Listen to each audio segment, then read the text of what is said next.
தமிழ்நாட்டு தமிழர்கள் முதல் உலகத் தமிழர்கள் வரை அனைவருக்கும் அன்பு வணக்கம். அன்பிற்குரிய தமிழர்களே, இன்றைக்கு நம்முடைய எரிதனல் வலையொலியில் எந்த செய்தியை உங்களிடத்திலே பகிர்ந்து கொள்ள விரும்புகிறேன் என்றால், கடந்த ஆண்டு இதே டிசம்பர் நாள் 18 அன்றைக்கு திங்கட்கிழமை வந்தது. இன்றைக்கு அறிவன் கிழமை வருகிறது. அதே போல டிசம்பர் 16 சனிக்கிழமை, டிசம்பர் 17 ஞாயிற்றுக்கிழமை 2023. டிசம்பர் 16 அன்றுதான் என்னுடைய நன்சை வயலை நடவு நட்டோம். 1 ஏக்கர் நிலம் நடவு நட்டு டிசம்பர் 16 சனிக்கிழமை பிற்பகல் 3 மணி அளவிலே அந்த பணி முடிந்து நடவு பணியாளர்களான எமது உறவுகளை, அவர்களுக்கான அந்த ஊதியத்தை, ஒரு ஆளுக்கு நடவுக்கு 225 ரூபாய் ஊதியம், ஒரு ஆள் 2 ஆள் வேலையை செய்ததுனால 450 ரூபாய் மொத்தம்.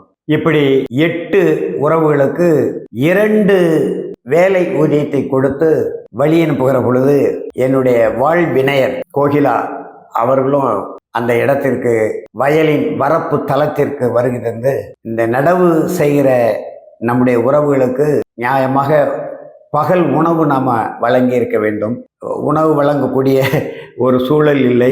இவர்களும் இடைவிடாது அந்த நடுகை வேலை செய்ததுனாலே அவர்களுக்கு உணவு செலவுக்கென்று அப்படி யாரும் கொடுப்பதில்லை. ஆனால் என்னுடைய துணைவியார் 8 பேருக்கும் 100 ரூபாய் கூடுதலாக 450 ரூபாய் 2 வேலை ஆட்களுக்கான கூலியை கொடுத்திருக்கிறேன். கூடுதலாக என்னுடைய வாழ்வினையர் 100 ரூபாய் கூடுதலாக கொடுத்து அந்த உணவுக்கு என்று கொடுத்து வழி அனுப்பி வைத்தார்கள். 17 ஞாயிறு அன்று இடைவிடாத மழை, பகல் முழுவதும் மழை.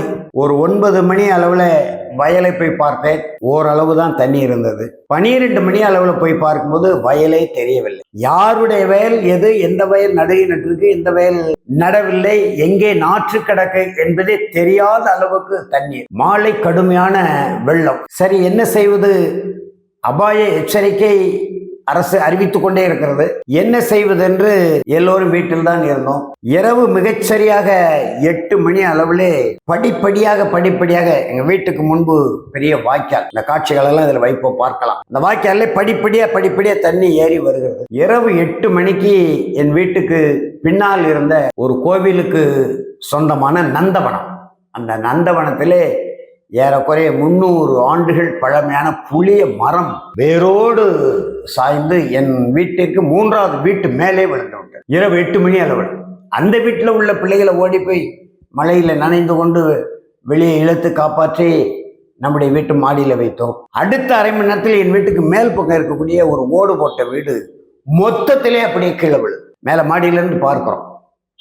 விழுந்த உடனே வடக்கு பகுதியிலிருந்து 6 போல் தண்ணி படிப்படி தெருவில் ஏறி கடைசியில் வீட்டுக்குள்ளேயும் தண்ணீர் வரக்கூடிய வீடே, தெருவிலிருந்து 3 அடி உயரம், வீட்டுக்குள் தண்ணீர் வரக்கூடிய நிலையில பக்கத்தில் இருக்கிற அடுத்த வீடு, அடுத்த மேலே வீடு, கீழே வீடு என்று அடுத்தடுத்து உள்ள வீடுகளில் உள்ள பிள்ளைகளை எல்லாம் அழைத்து 22 பேர் ஏறக்குறைய நம்முடைய வீட்டு மாடியில் வைத்தோம். விடிய அதாவது ஞாயிற்றுக்கிழமை டிசம்பர் 17 அன்று விடிய தூங்கவில்லை. 1 மணி அளவில் ஏற்கனவே என்னுடைய வாழ்வினையர் முன்னெச்சரிக்கையாக சில பொருட்களை, அடுப்பு, கொஞ்சம் உணவுப் பொருட்கள், முதன்மையான ஆவணங்களை எல்லாம் கொஞ்சம் மேலே எடுத்து வைத்ததுனால 1 மணி அளவில் பிள்ளைகள் பூரா ஈர துணியோடு நடுங்கி கொண்டிருக்கிறாங்க. நாங்களாவது மாடியில் ஒழுகாத இடத்துல இருக்கோம். மேற்கையும் கிழக்கையும் வீடுகளில் மொட்டை மாடியில் குடைகளை பிடித்து கொண்டு பிள்ளைகள் இருந்த காட்சிகளை பார்க்கும்போது நெஞ்சம் பதறியது. விடிந்து நாம் உயிரோடு இருப்போமா, இல்லை எல்லோரும் பூண்டோடு போய் சேர்ந்து விடுவோமா என்கின்ற அந்த அளவுக்கு உயிர் அச்சத்திலே நடுங்கி கொண்டிருந்தோம்.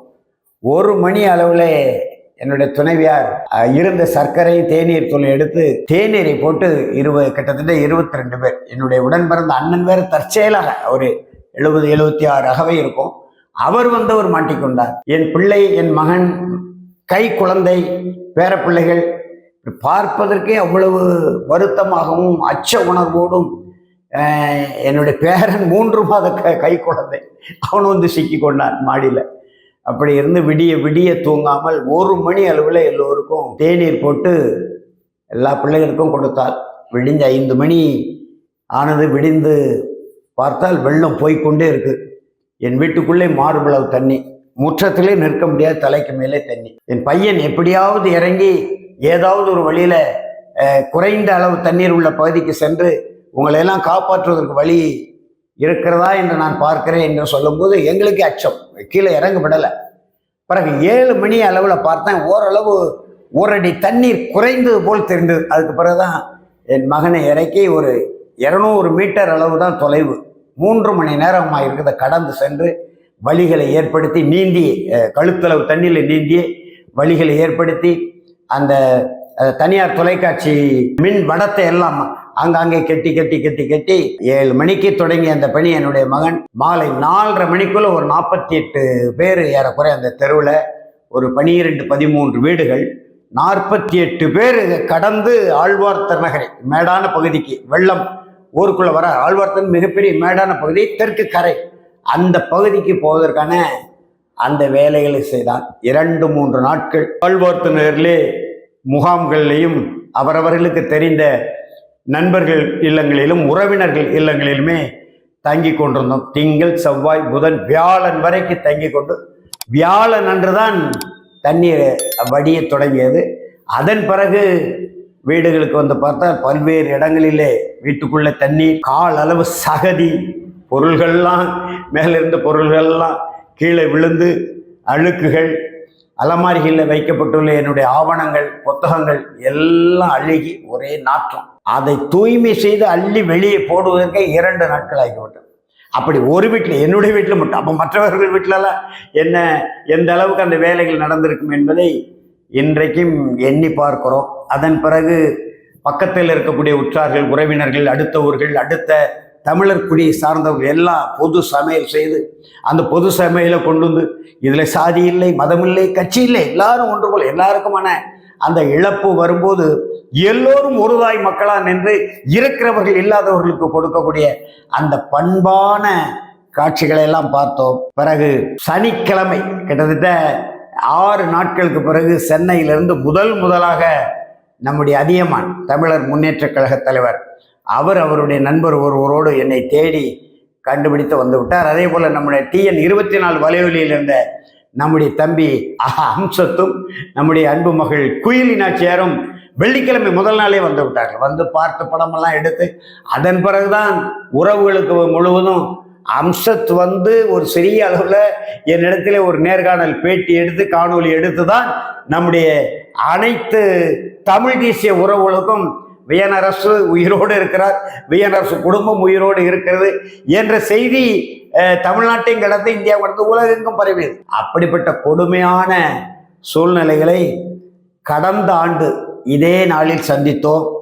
அதே போல அரசும் அவர்களால் முடிந்தவரை அரசு அலுவலர்கள், ஊழியர்கள், காவல்துறை சேர்ந்தவர்கள், வருவாய்த்துறை சேர்ந்தவர்கள், மீன்வளத்துறை சேர்ந்தவர்கள் படகுகளை கொண்டு வந்து இந்த அவசர அழைப்பு என்று கொடுத்தார்கள். அந்த அழைப்பு மட்டும் எவருமே ஏற்க முடியாத அளவு. ஏன்னா முதல் நாள் 17ஆம் தேதி இரவு 8 மணியிலிருந்து 4-5 எண்களோடு தொடர்பு கொள்கிறோம். அது காவல்துறையா, வருவாய்த்துறையா, எந்த துறை என்று தெரியல, அவசர அழைப்பு என்று. முதல் நாள் ஞாயிற்றுக்கிழமை டிசம்பர் 17 அன்று 7 மணியிலிருந்து அழைப்பு கொடுத்தா 18ஆம் தேதி மாலை 4 மணிக்கு தான் ஒரு படகு ஊருக்குள்ள வரும். ஊருக்கு வந்து அந்த படகு வழியாக மற்ற தெருவில் உள்ள வெளியேற முடியாத மக்களை எல்லாம் வெளியேற்றி கரை சேர்த்தோம். அப்படிப்பட்ட ஒரு கொடுமையான வரலாற்றிலே தாமிரபரணியில் 1992 இப்படி ஒரு மிகப்பெரிய வெள்ளம் வந்தது. நானே பார்த்திருக்கிறேன். ஆனால் அது கடைமடை பகுதியான ஆத்தூர் பகுதியில் தான் மிகப்பெரிய இழப்புகளை பொதுமக்களுக்கு ஏற்படுத்தியது. ஆத்தூர் பகுதியில் ஒரு இடத்துல கரை உடைந்து ஊருக்குள் பாய்ந்து பெரிய அளவில் ஆத்தூரில் பொதுமக்களுக்கு இழப்புகள் ஏற்பட்டது. அதன் பிறகு கடந்த ஆண்டு தான். இதற்கிடையே 2023 அக்டோபர் 30 மிகப்பெரிய ஆர்ப்பாட்டம். இந்த ஆற்றை, தாமிரபரணி ஆற்றை பாதுகாக்க வேண்டும், கரைகளை வலிமைப்படுத்த வேண்டும், ஆற்றுக்குள் இருக்கக்கூடிய சீமை, கருவேலை, உடை மரங்களை அப்புறப்படுத்த வேண்டும். அப்படியானால் வெள்ளம் வந்தால் தண்ணீர் விரைவாக பள்ளத்தை நோக்கி பாயும் என்ற அடிப்படையிலே மிகப்பெரிய ஒரு ஆர்ப்பாட்டம் தாமிரபரணி பாதுகாப்பு இயக்கத்தின் சார்பில் ஏற்பாடு செய்து தமிழ்நாடு விவசாய சங்கங்களின் கூட்டமைப்பு தலைவர் அண்ணாச்சி PR பாண்டியன் அவர்களை கொண்டு வந்து, பாண்டியன் அவர்கள் வந்து பேசினால்தான் கொஞ்சம் அரசனுடைய காதுகளுக்கு எட்டும், சட்டமன்ற நாடாளுமன்ற உறுப்பினர்களுடைய காதுகளுக்கு எட்டும் என்பதில் அவரை பல்வேறு இடர்பாடுகளுக்கிடையே அண்ணன் பாண்டியனை அழைத்து வந்து மிகப்பெரிய ஆர்ப்பாட்டம் போட்ட எங்களுடைய ஆழ்வார்த்த நகரில். ஆனாலும் சட்டமன்ற உறுப்பினர் கண்டுகொள்ளவில்லை, நாடாளுமன்ற உறுப்பினர் தங்கை கனிமொழி கண்டுகொள்ளவில்லை, 2 அமைச்சர்கள் இருக்கிறார்கள், அண்ணாச்சி அனிதா ராதாகிருஷ்ணன் இருக்கிறார், தங்கை கீதா ஜெயவன் இருக்கார், எவருடைய காதுகளுக்கு எட்டவில்லை. எட்டி இருந்தால் ஓரளவு பாதுகாத்திருக்க முடியும். அதே போல இன்றைக்கு இந்த காலகட்டத்தில் இப்பொழுது கடந்த 10 நாட்களுக்கு முன்பு திருவண்ணாமலை மாவட்டத்தில் சாத்தனூர் அணையை திடுமென திறந்து விட்டதனால திருவண்ணாமலை, கள்ளக்குறிச்சி, கடலூர், விழுப்புரம் மாவட்டங்கள் கிட்டத்தட்ட 5 மாவட்டங்கள் கடுமையான இழப்பு. திடீரென்று சாத்தனூர் அணை முன் அறிவிப்பு கொடுத்தோம் என்றார்கள். அதற்கான வெள்ளை அறிக்கை கேட்டால் இல்லை. அதே போல்தான் கடந்த ஆண்டும் எங்களுடைய பாபநாசம் அணையை டிசம்பர் 13, 14 அன்றே வானிலை அலுவலர்களின் பேர் அறிவிப்பை கண்டு நீர்வளத்துறையினர் 14ஆம் தேதி அணையை திறந்து விட்டு கொஞ்சம் கொஞ்சமாக தண்ணியை கழித்து கீழே அனுப்புவோம் என்று முடிவு செய்திருந்ததை நம்முடைய மதிப்பிற்குரிய மாண்புமிகு பேரவை தலைவர் ராதாபுரம் சட்டமன்ற உறுப்பினர் அண்ணாச்சி அப்பாவு அவர்கள் தண்ணீரை திறக்க விடாமல் இப்பொழுது திறந்திருக்கிறாங்க. வெள்ள நீர் கால்வாய் திட்டத்தில் முதலாக இப்பொழுது தண்ணீர் திறக்கிறோம் என்று திறந்து ஊடகங்களை செய்தி கொடுத்திருக்கிறாங்க.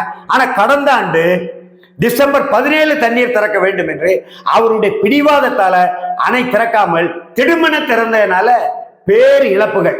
நீர்வளத்துறையினுடைய திட்டப்படி டிசம்பர் 14, 15 தண்ணீர் திறந்திருந்தால் ஒரு 20 விழுக்காடு இழப்புகளை பொதுமக்கள் தவிர்த்திருக்க முடியும். ஆனால் மாண்புமிகு பேரவைத் தலைவர் அண்ணாச்சி அப்பாவு அவர்களுடைய அந்த அடாவடித்தனமான போக்கால் அணை திறக்கப்படல. திடீரென்று பாபநாசம் அணையில தண்ணீரை திறந்த பெரிய வெள்ளம் வந்து ஆற்றில பல்வேறு இடங்களில் உடைப்பு. பொதுப்பணித்துறை சொல்கிறார்கள், நீர்வளத்துறை சொல்கிறார், 799 குளங்கள், ஏரிகள், கம்மாய்கள், குட்டைகள், ஏந்தல்கள், கருவைகள் தூத்துக்குடி மாவட்டத்தில் உடைந்திருக்கின்றன. அவ்வளவு பெரிய இழப்புக்கு மாண்புமிகு பேரவை தலைவரும் ஒரு காரணம் என்பதை கடந்த இந்த ஆண்டு ஜனவரி மாதம் 11ஆம் தேதி தலைமை செயலகத்துக்கே நான் சென்று நேரடியாக இன்றைக்கு தலைமை செயலாளராக இருக்கக்கூடிய அன்றைக்கு மாண்புமிகு முதலமைச்சர் அவர்களின் தனி செயலாளராக முதன்மை செயலாளர் இருந்த முருகானந்தம் அவருடைய அலுவலகத்தில் இருந்து ஒரு 4 பக்க அறிக்கையை கொடுத்துட்டு வந்து ஊடகங்களுக்கு வெளியிட்டேன். அனைத்து கட்சி தலைவர்களுக்கு அனுப்பின. எந்த விளைவும் இல்லை. அதுதான் இந்த ஏழை சொல் அம்பலத்துக்கு ஏறாது என்பதை அடிக்கடி நான் சொல்லிக் கொண்டிருப்பேன். அந்த அளவுக்கு ஒரு கொடுமையான வெள்ளச் சூழலை கடந்த ஆண்டு சந்தித்தோம். அந்த வெள்ளத்தால் ஏற்பட்ட அந்த இழப்புகள், வருத்தங்கள், தாங்க முடியாத வழிகள். ஏனென்றால் என்னுடைய தமிழ் கொற்றம் வீட்டின் மீதே எங்களுக்கு ஐயம் வந்து விட்டது. இரவு கிட்டத்தட்ட 22 பேர் நாங்கள் அங்கே மேலே மாடியில் இருந்தோம். தெருவில் உள்ள பிள்ளைகள் எல்லாம் சேர்த்து வீட்டின் மீதே வந்த ஐயம், அதிர்ச்சி, இப்படியான கொடுமையான சூழல் தான் ஏறக்குறைய ஒரு 2 மாத இடைவெளியில் என்னுடைய வாழ்வினையரே இழக்கக்கூடிய அளவுக்கு அவளுக்கு அந்த தாக்கம் இருந்தது, வருத்தம் இருந்தது. அடிக்கடி சொல்லி கொண்டிருப்பான், இந்த வீட்டை பாதுகாக்க வேண்டும், இப்படி என சிக்கல் எதிர்காலத்தில் வந்து விடுமோ. என்னால் கடந்த ஆண்டே சொன்னாங்க 3 ஆண்டுக்கு தொடர்ந்து இந்த வெள்ளம் வரும் என்று அறிஞர்கள் சொல்கிறார்கள், வானிலை ஆய்வாளர்கள், இயற்கை சூழல் ஆய்வாளர் சொல்கிறார்கள் என்ற அந்த செய்திகளெல்லாம் உள்வாங்கி பெருத்த மனச்சோர்வுகளையும் வருத்தத்திலையும் வலியிலையும் இருந்ததினாலே இந்த ஆண்டு பிப்ரவரி 29 அன்றைக்கு என்னுடைய வாழ்வியனரே இழந்து தவிக்கக்கூடிய, துன்பப்படக்கூடிய, துயரப்படக்கூடிய ஒரு கொடுமையான சூழல் ஏற்பட்டது. அதற்கு கடந்த ஆண்டு 2023 டிசம்பர் 16, 17, 18 நாட்களில் தென் மாவட்டங்கள் பெய்த பெரும் மழையும் நம்முடைய பாபநாசம் அணையினுடைய அந்த முன் அறிவிப்பு இல்லாத திடீர் திறப்பும் எங்களுக்கு இந்த இழப்புகளை ஏற்படுத்தியது. அதே போல அதே நாட்களில் இந்த வெள்ளம் இருக்கும், பேரபாயம் இருக்கும் என்று எதிர்பார்த்த அச்ச உணர்வோடு இருந்த சூழ்நிலையில் நல்ல வேளை இயற்கை எண்ணெய் இந்த ஆண்டு அப்படிப்பட்ட கொடூரமான தன்னுடைய தாக்குதலை தொடுக்காமல், மக்கள் மீதும் நிலத்தின் மீதும் இயற்கையின் மீதும் தொடுக்காமல் இருந்ததற்கு தமிழ்நாட்டு தமிழர்கள் வழியாகவும் உலகத்தமிழ் உறவுகள் வழியாகவும் இயற்கை அன்னைக்கும் நம்முடைய உயிரிலும் மேலான தமிழ் அன்னைக்கும் நன்றியை தெரிவித்து வணக்கத்தை கூறி நிறைவு செய்கிறேன். நன்றி, வணக்கம்.